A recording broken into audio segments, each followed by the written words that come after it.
Hello दोस्तों, स्वागत है आप लोगों का आपके अपने यूट्यूब चैनल में।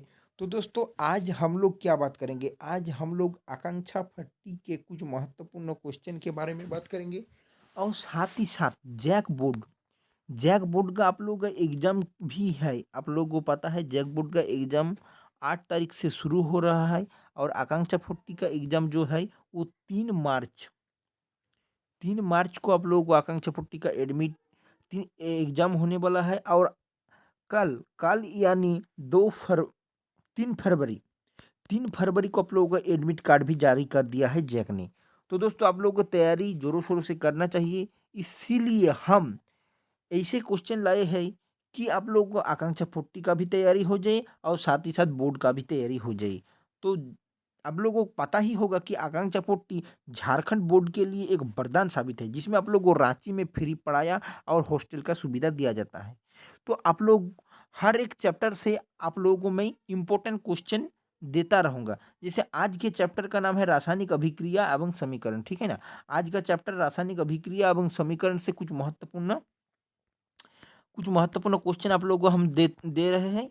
कल इसके बाद वाला चैप्टर का कुछ महत्वपूर्ण देंगे। इसी तरह से आप लोगों का सीरीज बनते हुए जाएगा। ये केमिस्ट्री का बहुत इंपॉर्टेंट क्वेश्चन है दोस्तों, कि सब्जेक्ट का केमिस्ट्री का, ठीक है ना? तो चलिए दोस्तों, शुरू करते हैं। सबसे पहला वाला क्वेश्चन है, शोषण किस प्रकार की अभिक्रिया है? शोषण किस प्रकार की अभिक्रिया है? यानी जो हम लोग सांस लेते हैं, सांस जब लेते हैं और छोड़ते हैं तो ये किस प्रकार का अभिक्रिया है? ऊष्माक्षेपी या संयोजन या अपचयन या ऊष्माशोषी? तो दोस्तों, आप लोग नाक के सामने अगर उँगली देंगे ना, तो जब आप सांस को छोड़ते हैं तो आप लोगों का एक ताप आप लोगों को महसूस होगा उँगली में, यानी कि ताप का उत्पन्न हो रहा है। ऊष्माक्षेपी का मतलब आप लोगों में समझा दे रहा हूँ। ऊष्माक्षेपी का मतलब क्या है? ठीक है? ऊष्माक्षेपी का मतलब है ऊष्मा का अभिक्रिया के दौरान या अभिक्रिया के साथ-साथ ऊष्मा का उत्पन्न होना, ठीक है? ऊष्मा का उत्पन्न होना। और ऊष्मा शोषी का मतलब है अभिक्रिया के दौरान ऊष्मा देना, बाहर से ऊष्मा देना।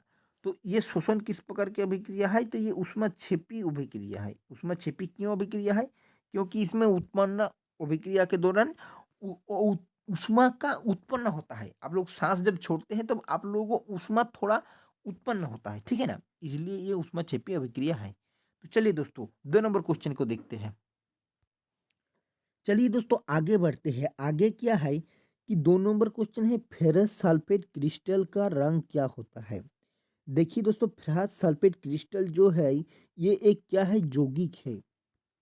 ये एक यौगिक है जिसका रंग आप लोगों को पता होगा कि इसका रंग हरा होता है। ये याद करने वाला प्रश्न है। तो इसको आप लोग, हम जो प्रश्न कराते जा रहे हैं उसको आप लोग एक कॉपी बनाएं और उस कॉपी में लिखते जाइए उसका आंसर। और जैसे इस चैप्टर का नाम है कि रासायनिक अभिक्रिया, ठीक है ना? रासायनिक अभिक्रिया।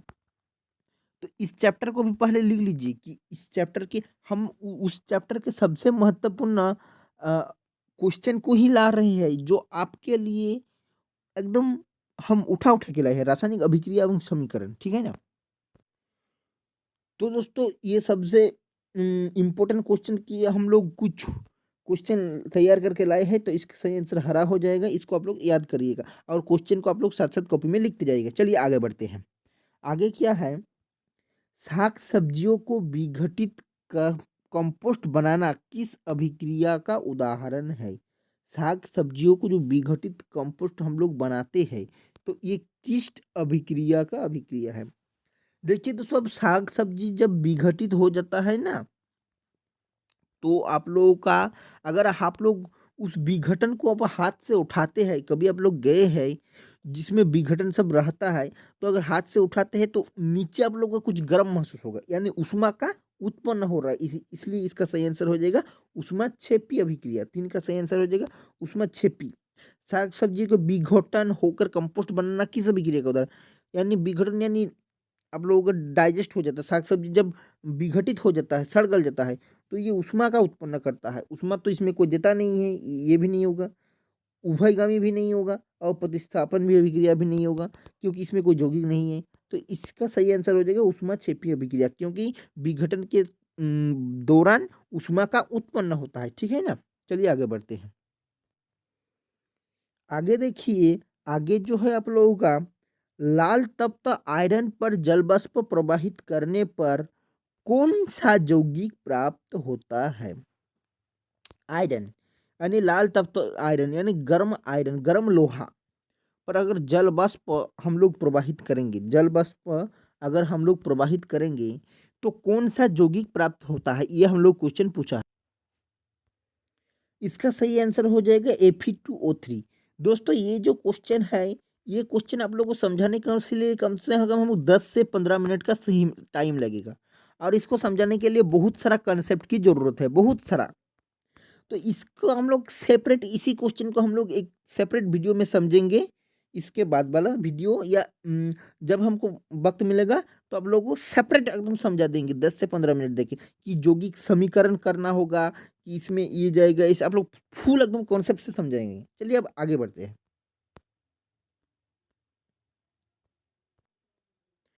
तो दोस्तों 5 नंबर क्वेश्चन जो भी है ये भी समीकरण टाइप का क्वेश्चन है, 4 नंबर के जैसा ही। तो 4 और 5 हम लोग एक साथ समीकरण बना के आप लोगों को सेपरेट वीडियो आधा घंटा टाइम देकर आप लोग को समझा देंगे। तो अभी चलिए दूसरा क्वेश्चन को हम लोग समझते हैं। दूध से दही बनना कैसा परिवर्तन है? दूध से जो दही बनता है ये कैसा परिवर्तन है, ये आप लोग पूछ रहा है। भौतिक परिवर्तन, रासायनिक परिवर्तन, भौतिक और रासायनिक दोनों, इनमें से कोई नहीं। तो सबसे पहले हम लोग कुछ भौतिक परिवर्तन किसे कहते हैं और रासायनिक परिवर्तन किसे कहते हैं, इसको हम लोग कुछ जानकारी प्राप्त कर लेते हैं। देखिए दोस्तों, जो भौतिक परिवर्तन है ना, भौतिक परिवर्तन उसे कहते हैं जिसको परिवर्तन होने के बाद फिर से पहला वाला प्रोडक्ट बन सकता है। जैसे वार्प का पानी में पिघल जाना, ठीक है। बर्फ अगर पानी से पिघल गया तो पानी फिर से बर्फ बन सकता है, ठीक है। दूसरा उदाहरण लेते हैं, भौतिक परिवर्तन का ही उदाहरण। मिट्टी का मिट्टी और जल का घोल, अगर जल को मिट्टी के साथ घोलते हैं, फिर अगर आप जल को छान लेते हैं ना, तो फिर से मिट्टी अलग हो जाएगा और जल हो जाए अलग हो जाएगा, यानी मिट्टी फिर से प्राप्त हो गया, यानी पहले वाला प्रोडक्ट प्राप्त हो जाएगा। तीसरा उदाहरण फिर से एक देते हैं। तो दोस्तों भौतिक अभिक्रिया का एक और उदाहरण देखिए। दोस्तों अगर आप लोग पानी को गर्म करते हैं, पानी को गर्म करते हैं, तो ये गर्म पानी ना कुछ देर बाद फिर ठंडा हो जाएगा, यानी जो वाष्प बनेगा तो फिर से पानी बन जाएगा। यानी भौतिक अभिक्रिया हम उसको बोलेंगे जो फिर से वापस से बन जाएगा, जो प्रोडक्ट बनेगा उससे फिर से वापस में शुरू वाला प्रोडक्ट बन जाएगा, ठीक है ना दोस्तों। और अब हम लोग रासायनिक अभिक्रिया को देख लेते हैं, रासायनिक अभिक्रिया, ठीक है ना। तो रासायनिक अभिक्रिया किसे कहते हैं, इसको हम लोग समझते हैं। रासायनिक अभिक्रिया, तो दोस्तों दूध से दही बनना, ये जो दूध है, दूध से अगर दही बन गया तो क्या आप लोग दही को फिर से दूध बना सकते हैं? कभी नहीं बना सकते हैं, कभी नहीं। दही फिर से दूध नहीं ही बन सकता है।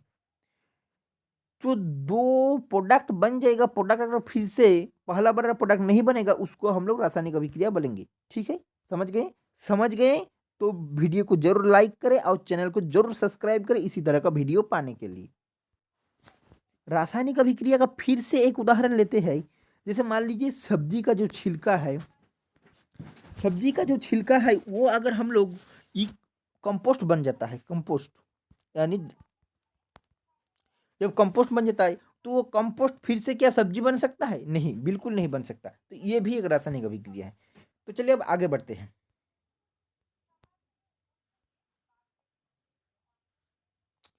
निम्नलिखित में से कौन सा पदार्थ बिना ज्वाला के जलता है? बिना ज्वाला। अब आप लोग ज्वाला समझते हैं, ज्वाला किसे कहते हैं? तो दोस्तों ज्वाला, जैसे मोमबत्ती को मान लीजिए, मोमबत्ती को आप लोग आग लगाते हैं तो मोमबत्ती तुरंत जल जाता है, ठीक है।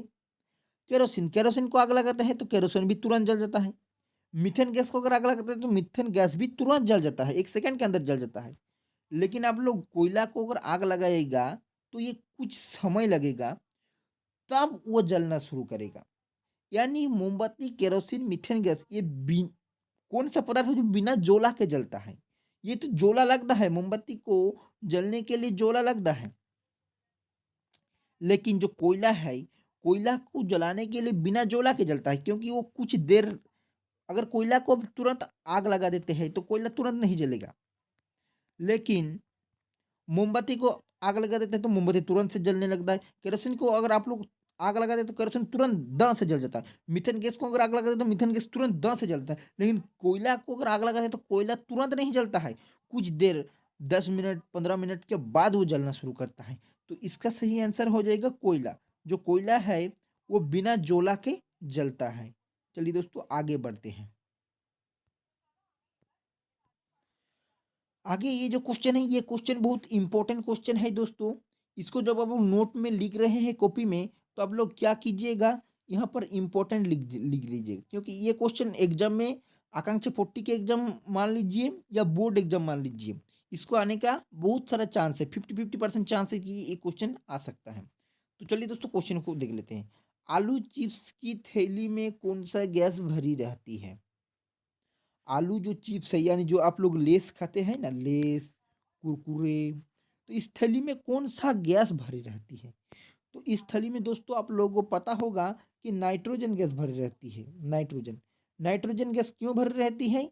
क्योंकि नाइट्रोजन जो गैस है ना, N2, ये गैस जो चिप्स है उसको, चिप्स को सुरक्षित रखता है, खराब होने नहीं देता है।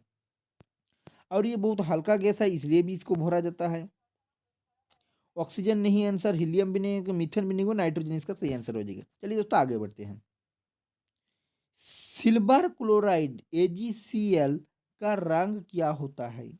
सिल्वर क्लोराइड जो AgCl है ना दोस्तों, AgCl, ये ठोस के रूप में पाया जाता है। AgCl, इसका रंग जो होता है ये श्वेत होता है दोस्तों, सफेद।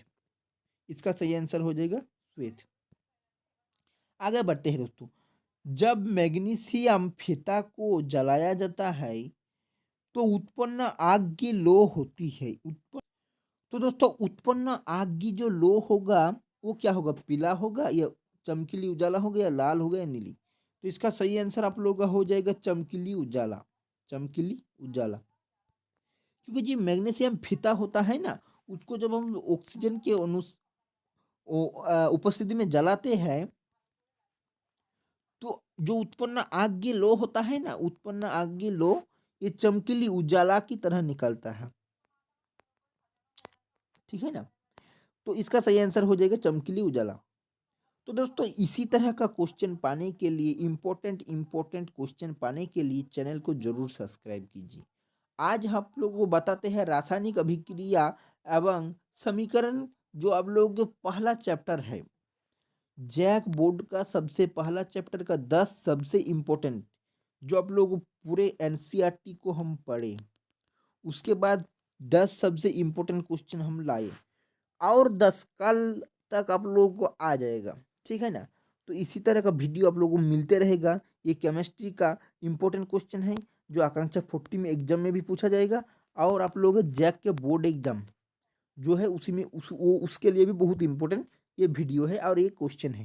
तो आप लोग इसको कॉपी में लिख लीजिएगा और याद करिएगा। तो दोस्तों अगर आप लोग वीडियो को देखकर छोड़ देते हैं तो कुछ आप लोगों का लाभ नहीं होगा। आप लोग कॉपी में लिखिए, फिर उसको याद करिए, फिर आप लोग हर रोज पढ़ते रहिए, हर रोज। ये इंपॉर्टेंट क्वेश्चन है, हम ऐसे नहीं कहीं से भी उठा के ले लाए हैं, ये किताब से बहुत बहुत इंपॉर्टेंट क्वेश्चन है, इसीलिए आप लोग ये क्वेश्चन आप लोग लाए हैं। तो दोस्तों आज के लिए इतना ही, मिलते हैं नेक्स्ट वीडियो पे, तब तक के लिए थैंक यू, जय हिंद।